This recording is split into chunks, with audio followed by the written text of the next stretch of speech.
you, as well as every member of Congress, are a superdelegate.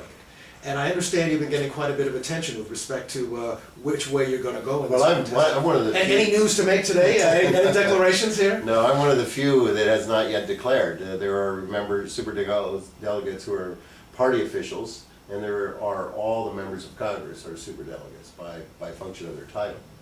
And more than half of them have decided to either support Hillary or Barack. And there's still a few of us holding out.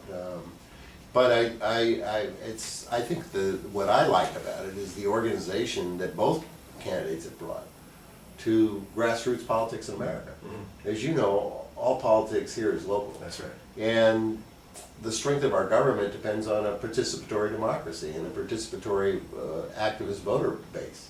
And Hillary and Barack have done an incredible job of activating that base, of increasing it, getting involved. And in the end, in November, it's going to really take grassroots organization to win this election.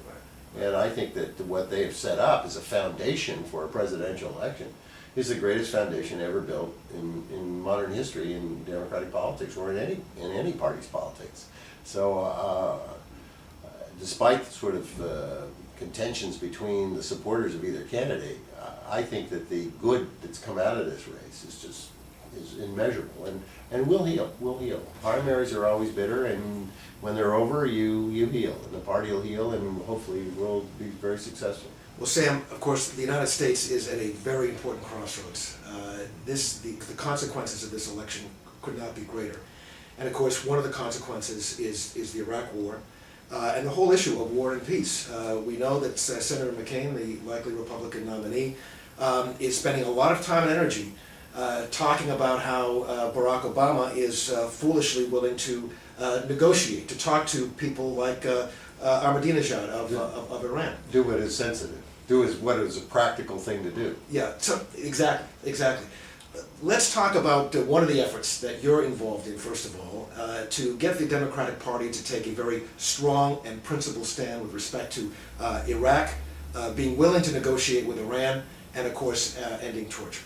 Well, I'm a former Peace Corps volunteer, and I come back with the idea that you really have to engage in dialogue with people, and in their language, and understand their culture. I mean, you have to understand where they're sitting and how they're feeling and what their history is.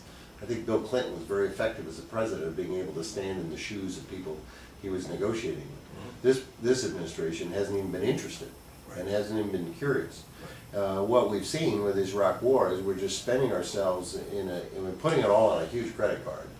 And essentially bankrupting the country, and over this long period now, kind of bankrupting the morale of this nation and our opinions around the world. We've got to change that. The American public obviously see it, and 75% of the public oppose this war, continuing this war.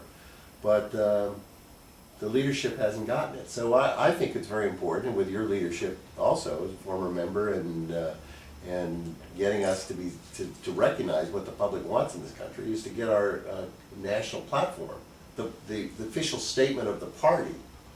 We know that it's very hard, you adopt a platform and it's all words, and it's very hard for a candidate to then go out and just run on that, but it is still the statement of the party. And I think it's absolutely essential that the party state that we want to be out of Iraq, and that we want to end torture in this country, and we want to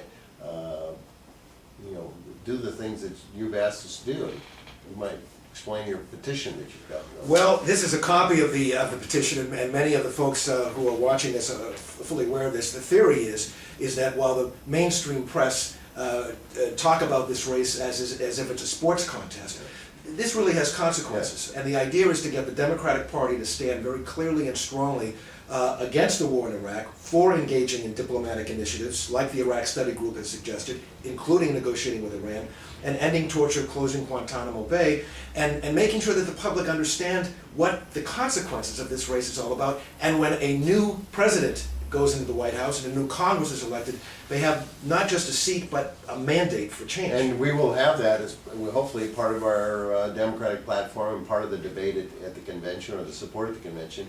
And what you've given me is there's three messages. Might as well read it. It's the message to end the war in Iraq by initiating safe and secure withdrawal of all U.S. combat forces and private military security contractors, leaving no permanent military bases behind. The second request is for a robust diplomatic surge in the Middle East and beyond, as recommended by the Iraq Study Group, that includes negotiations with the Iranian government. And the third ask is at the end of an end to the use of torture and closure of our prison at Guantanamo Bay. This petition is being circulated among Democratic superdelegates, and we're getting a lot of support for it. So I think the membership is there on these points. It's tremendous, and the next step is going to be for all delegates to have an opportunity to sign. And at least 11 states across the country are introducing this in state party platforms. Terrific. I didn't know that was So this is moving. Let's talk about what you're hearing, Sam, on the Republican side. I understand that there are some memos that are being circulated on the Republican side about this very question about Iran and using this issue as a tactic, as a political tactic. I'm convinced that the way this administration has remained in power is through the use of fear and the fear tactic. And the fear card that they're playing now is Iran. Iran is responsible for everything that's going wrong in the world. They're responsible for Hamas, they're responsible for Israel-Palestinian issues, they're involved in Iraq, the terrorism in Iraq. I mean, it goes on, and you'll just be getting to see, and what we've seen are memos or references to memos that have been circulating among the RNC, the Republican National Committee, about fanning the flames on Iran.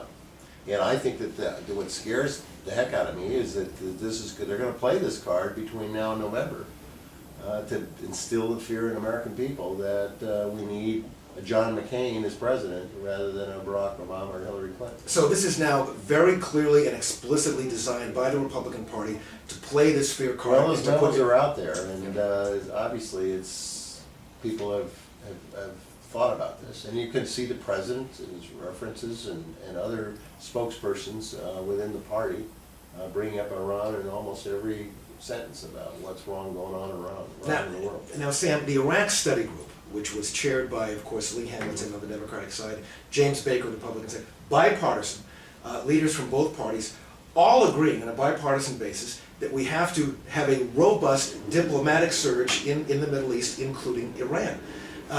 We know from what we've seen in Iran that this saber-rattling of the presidents has done nothing more than empower Ahmadinejad, strengthen his hand, and weaken reformers within Iran.